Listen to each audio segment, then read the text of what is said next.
RTI act वैसे तो बहुत ही नेक इरादे से आया था ताकि सरकारी कामकाज और योजनाओं में पारदर्शिता बनी रहे, लेकिन आजकल कुछ ऐसे भी लोग हैं जो इसी आरटीआई को काली कमाई और ब्लैकमेलिंग का हथियार बनाकर काम कर रहे हैं। घनसौली के एक ऐसे ही इंसान का नाम सामने आया है जिस पर आरटीआई के जरिए ब्लैकमेलिंग और इलीगल कामकाज करने का आरोप है।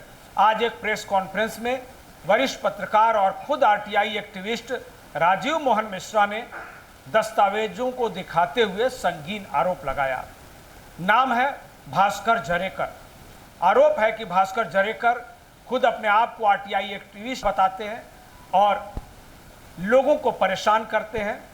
खुद उन्होंने फुटपाथ पर इलीगल दुकान लगाई है और इसके साथ साथ वहां अलग अलग तरह की कमर्शियल गतिविधियां की जाती हैं।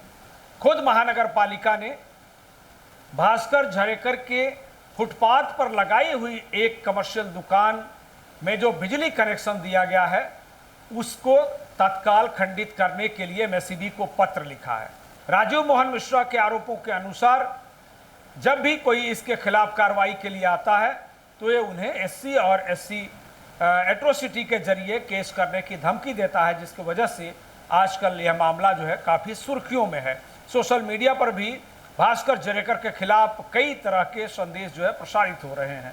राजीव मोहन मिश्रा ने प्रेस कॉन्फ्रेंस में कहा कि ऐसे आरटीआई एक्टिविस्टों के कारण जो सच्चे और अच्छे आरटीआई एक्टिविस्ट हैं उनका भी नाम खराब हो रहा है।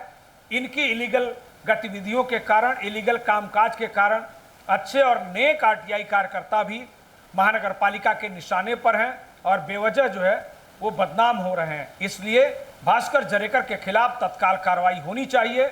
उस दुकान को बिना किसी दस्तावेज के बिजली कनेक्शन देने वाले अधिकारियों के खिलाफ भी कार्रवाई होनी चाहिए। राजीव मोहन मिश्रा ने इस पूरे मामले को लेकर क्या कुछ कहा और क्या उन्होंने मांग की, आप खुद ही सुन लीजिए। मेरा मांग सिर्फ इतना है कि जो पालिका प्रशासन है या जो सिडको प्रशासन है, जैसे जो घनसोली में स्टेशन कॉम्प्लेक्स में जो दुकान है वो सिडको के अंतर्गत आता है और ये जो दुकान है जो गार्डन के सामने फुटपाथ पर है ये पालिका प्रशासन के अंतर्गत आता है। मेरा कहना में है कि ये लोगों को कार्रवाई तो करनी चाहिए और एमएसईबी से किन कागज पत्रों के आधार पर इस आरटीआई एक्टिविस्ट ने एमएसईबी का कनेक्शन प्राप्त किया है, क्योंकि एमएसईबी में जब आप कनेक्शन के लिए जाते हैं, बीच कनेक्शन के लिए, तो उसके कुछ फॉर्मेट हैं, उसके पेपर आपको जमा करने पड़ते हैं, तब जाकर के आपको बीच कनेक्शन मिलता है।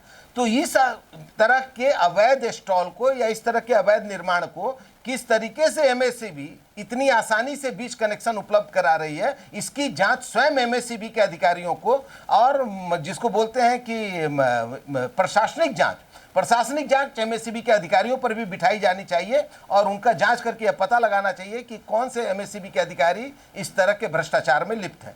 लेटेस्ट अपडेट्स और ताजा तरीन खबरों के लिए TV1 इंडिया लाइव को सब्सक्राइब कीजिए और नोटिफिकेशन पाने के लिए बेल आइकॉन को दबाना मत भूलिए।